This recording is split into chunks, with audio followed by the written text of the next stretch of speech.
আলাইকুম রহমতুল্লাহ বারকাত। শুভ সন্ধ্যা, good evening বন্ধুরা। আমি কোরআনুল কারীম থেকে একটা হাওয়ালা দিয়ে কয়েকটা কথা বলব, আপনারা কেউ স্কিপ করবেন না। সূরা 3 পারা 30, সূরার নাম্বার আছে 95। এটা মাক্কি সূরা, তার নাম্বার হচ্ছে 28, মোট আয়াত হচ্ছে 8, মোট রুকু 1 আছে। 4 নম্বর আয়াতে লাকাদ খালাকনাল ইনসানা ফি আহসানি তাকওয়িম, অর্থ আমি মানুষকে তৈরি করেছি সুন্দর আকৃতি দিয়ে। সুবহানাল্লাহ। সে মুসলিম অমুসলিম যেই হোক, সকলকে আল্লাহ সুন্দর আকৃতি দিয়ে তৈরি করেছে, মেল ফিমেল যেই হোক। আমার প্রশ্ন আমি আপনাদের বলতে চাই, আমি একজন হিন্দুস্তানি ভারতবাসী হিসেবে, আমি একজন ভারতীয় ভূমিপুত্র, আমি ভারতবাসী হিসেবে বলতে চাই ভাই, আমাদের কিছু কিছু রাজনৈতিক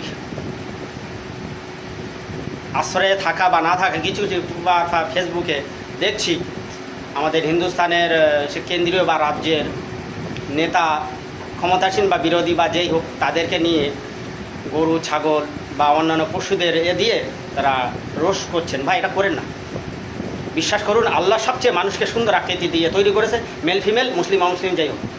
আর সেখানে আপনি মানুষের আকৃতি দিয়ে আল্লাহ আমাদের তৈরি করেছে, ঈশ্বর আমাদের তৈরি করেছে, আর সেখানে আপনি যদি ছাগল গরু ইত্যাদির আকৃতিতে মানুষকে ডাকেন, অবশ্যই আপনি মহা ভুল করছেন, মহা অন্যায় করছেন। ভাই আপনি ইউটিউবার ফেসবুক আর আপনি মুসলিম যে ভাই, আপনি এ থেকে বিরত থাকুন।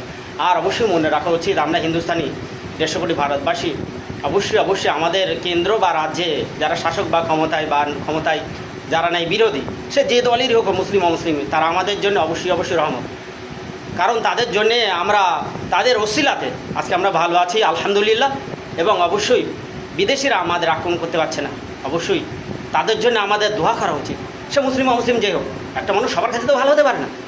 তো অবশ্যই বলবো, আমাদের রাষ্ট্র বা রাজ্যের সে ক্ষমতাসীন হোক বা বিরোধী হোক, কাউকে নিয়ে এরকম গরু ছাগল হাঁস মুরগি ইত্যাদি দিয়ে আপনারা রোস্ট করবেন না ভাই। এটা কোরআন পাক অ্যাকসেপ্ট করে না। আর আপনি যদি মুসলিম হন, আপনি কখনোই এটা করতে পারবেন না ভাই। কেন ভাই? কোরআন হাদিস আপনি ভালো করে না জেনে না বুঝে আপনি করবেন কেন? সে মুসলিম হলে হিন্দু হলেও তাকে আপনি এরকম আকৃতি দিয়ে রাখতে পারেন না। অবশ্যই আপনার জন্যে এটা অবশ্যই জায়েজ বা বৈধ নয়। আসুন আমরা সকলকে ভালোবাসতে শিখি, হৃদয়ে জায়গা করে নিই।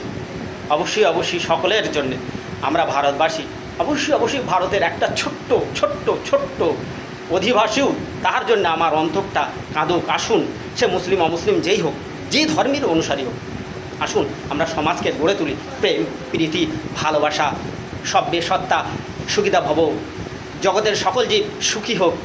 প্রিয় নবী রাসূল সাল্লাল্লাহু আলাইহি ওয়াসাল্লাম বলেছেন যে আসুন আমরা কল্যাণকামী হই, একে অপরের সহমর্মিতা, সৌভ্রাতৃত্ব এবং মানুষের ভেদাভেদ বলে আমরা একই সঙ্গে একইভাবে বসবাস করি।